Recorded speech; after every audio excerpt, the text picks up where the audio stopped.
எந்தன் உள்ளம் தங்கும் இயேசு நாயகா, உந்தன் வீடாய் கொள்ளும் இயேசு நாயகா, இயேசு நாயகா, இயேசு நாயகா, உந்தன் வீடாய் கொள்ளும் இயேசு நாயகா, மாம்ச கிரியை போக்கும் இயேசு நாயகா, குழந்தை உள்ளமாக்கும் இயேசு நாயகா, இயேசு நாயகா, இயேசு நாயகா, குழந்தை உள்ளமாக்கும் இயேசு நாயகா. டியர் ஃப்ரெண்ட்ஸ், அன்பின் வாழ்த்துக்கள். ஆண்டவரும் இரட்சகருமாகிய இயேசு கிறிஸ்துவின் இனிய நாமத்திலே உங்களை வாழ்த்துகிறேன். இந்த புதிய வருடத்தின் புதிய நாளிலும் கூட புது கிருபையை தந்து நாம் விழாதபடி காக்கின்ற நம் ஆண்டவர் நம்மோடு கூட இருக்கிறார். திரும்ப திரும்ப மீண்டுமாக நான் ஆவிக்குரிய வாழ்க்கையிலிருந்து மாம்சத்திற்குரிய வாழ்க்கையில் விழுந்து விடாதபடி, ஆண்டவரே உம்முடைய கிருபையை இழந்து விடாதபடி என்னை காத்துக்கொள்ளும் என்று சொல்லி அனுதினமும் ஜெபித்து அந்த கிருபையிலே நிலைத்திருப்பதற்கும், நிர்மூலமாகாதபடி அவருடைய முடிவில்லாத இரக்கத்தை பெற்றுக்கொள்வதற்கும் கர்த்தர் தாமே நமக்கு கிருபை பாராட்டுவாராக. இன்றைக்கு ஆன்மீக வாழ்க்கையிலே நம் சரியான பாதைகளை ஆண்டவருடைய சித்தத்தின்படி நிறைவேற்றுவதற்கு, அதை தியானிப்பதற்கு அழைக்கப்பட்டிருக்கிறோம். பழைய உடன்படிக்கை, புதிய உடன்படிக்கை இரண்டும் முக்கியமானது தான். பழைய உடன்படிக்கை என்பது கம்பேர் பண்ணுவதற்கு பயன்படுத்தி புதிய உடன்படிக்கையை பிரதானப்படுத்த வேண்டும். அதுதான் இன்றைய கிறிஸ்தவத்தின் முக்கியத்துவம். கிறிஸ்து அதற்காகவே பூமிக்கு அனுப்பப்பட்டார். தன்னுடைய இரத்தத்தினாலே புது உடன்படிக்கையை அவர் நம்மோடு கூட ஏற்படுத்தினார்.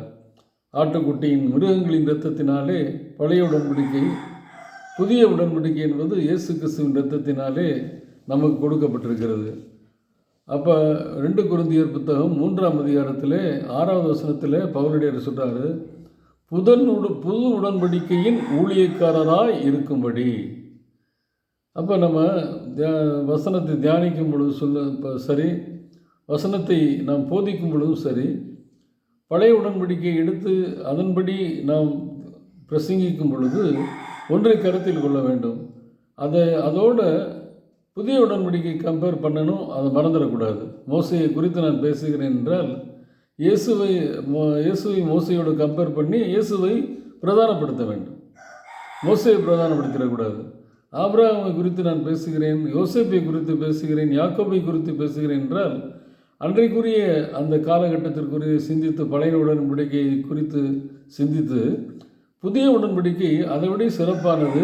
ஏனென்றால் அங்கு தியானிக்கப்பட வேண்டியவர், பின்பற்றப்பட வேண்டியவர் இயேசு கிறிஸ்து மட்டுமே என்பதை தெளிவுபடுத்த வேண்டும். ஆபிரகாம் தியானிப்பதை பற்றியோடு நிப்பாட்டிடக்கூடாது, மோசையை தியானிப்பதையோடு நிப்பாட்டிடக்கூடாது. அது இயேசுவிலே முடிய வேண்டும். அதுவே முடிவானது என்பதையும் முடிவு செய்து கொள்ள வேண்டும். அதைத்தான் அவர் சொல்கிறாரு, புதிய உடன்படிக்கையின் ஊழியக்காரராக இருக்கும்படி இயேசுவே எங்களை தகுதி உள்ளவராக்கினார். அந்த உடன்படிக்கை கை எழுத்திற்குரியதாக இராமல் ஆவிக்குரியதாக இருக்கிறது. எழுத்து கொல்லுகிறது, ஆவியோ உயிர்ப்பிக்கிறது. இங்கு மோசைக்கு கொடுக்கப்பட்ட கற்பலைகளை கொடுக்கப்பட்ட எழுத்துக்களை குறித்து அது ஆண்டவரால் தான் கொடுக்கப்பட்டது. ஆனால் இங்கே இயேசு கிறிஸ்துவால் கொடுக்கப்பட்டது ஆவியினால் கொடுக்கப்பட்டது அப்படிங்கிறத கம்பேர் பண்ணுறாரு. எழுத்துக்குரியது கொடுக்கப்பட்டது மரணத்துக்கு ஏதுவாக இருக்கிறது.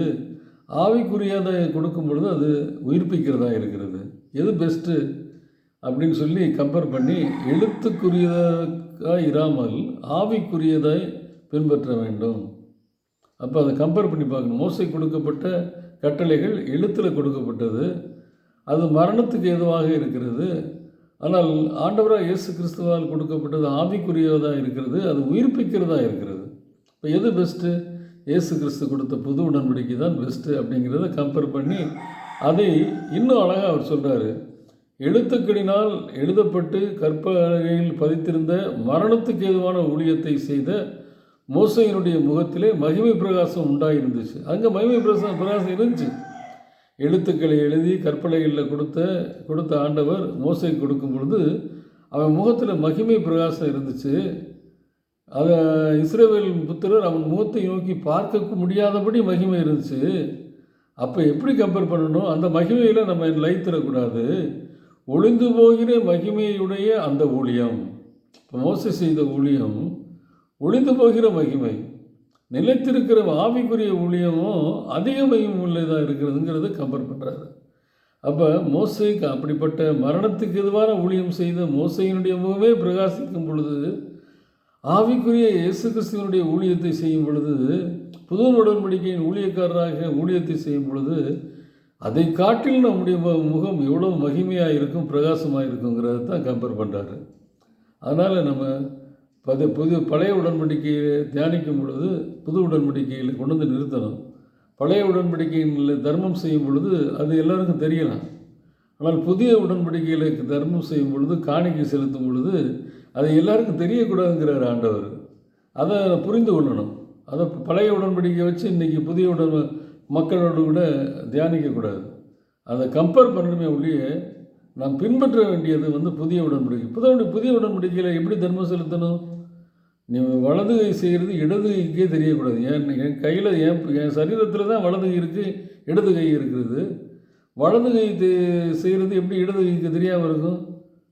கட்டாயம் தெரியத்தான் செய்யும். ஆனால் ஆண்டவர் சொல்கிறார், அந்த அளவிற்கு நம்ம காணிக்கை கொடுப்பதும் தர்ம காரியங்கள் செய்வதும் வெளியே தெரியக்கூடாது, ஆண்டவருக்கு மட்டும் தெரிஞ்சால் போதுங்கிறாரு. இதுதான் இன்றைக்கி போதிக்கப்படணும். ஆனால் இது இன்றைக்கு தவறாக போதிக்கப்படுகிறது. ரொம்ப எச்சரிக்கையாக இருக்கணும். அப்போ நம்ம கருத்தில் கொள்ள வேண்டியது என்னென்னா, பழைய உடன்படிக்கை சிறப்பானது இல்லைன்னு சொல்லலை. ஆனால் அதை விட மிக சிறப்பானது புதிய உடன்படிக்கை என்பது எழுத்துக்களுக்கு மேலானது, ஆவிக்குரியது. எழுத்துக்களுக்கே மகிமை கொடுக்குற ஆண்டவராக இருக்கிற போது ஆவிக்குரிய ஊழியத்தை செய்யும் பொழுது எத்தனை மகிமையாக இருக்கும். அந்த மகிமையை பெற்றுக்கொள்வதற்கு தான் ஆண்டவரை பிரதிபலிக்கிற வண்ணமாக இருக்கும், இயேசுவை பிரதிபலிக்கிற வண்ணமாக இருக்கும். அந்த மகிமை பெற்றுக்கொள்வதற்கு புது உடன்படிக்கையின் நாயகராகிய இயேசு கிறிஸ்துவின் இரத்தத்தினாலே கழுவப்படுவோம். அதுவே பிரதானமானது. அங்கே பழைய உடன்படிக்கையில் ப்ராஸ்பரிட்டி காஸ்பல் பிரதானப்படுத்தப்பட்டது. புதிய உடன்படிக்கையில் பெர்சிக்யூஷன் காஸ்பல் பிரதானப்படுத்தப்படுகிறது. எது வேணும், எது கஷ்டமாக இருக்கும்? ப்ராஸ்பரிட்டி காஸ்பலுக்கு எளிதாக இருக்கும்.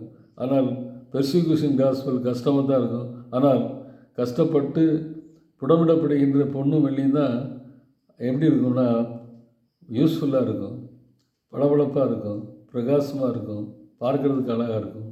ஆகையால் புடமிடப்படுகின்ற புதிய உடன்படிக்கையின் ஊழியத்தை நிறைவேற்றுவோம். அங்கு உபத்திரம் உண்டு, பாடுகள் உண்டு, உயர்வு இருக்குது, தாழ்வு இருக்குது, அவமானம் இருக்குது. அதற்கு மத்தியிலும் மகிமையாக ஆண்டவராக இயேசு கிறிஸ்துவின் முகம் நமக்குள்ளே பிரதிபலிக்கும். அப்படிப்பட்ட ஊழியத்தை நிறைவேற்றுவோம். கர்த்தர் தாமே நாம மட்டும் மகிமைப்படுவதாக. ஆமேன்.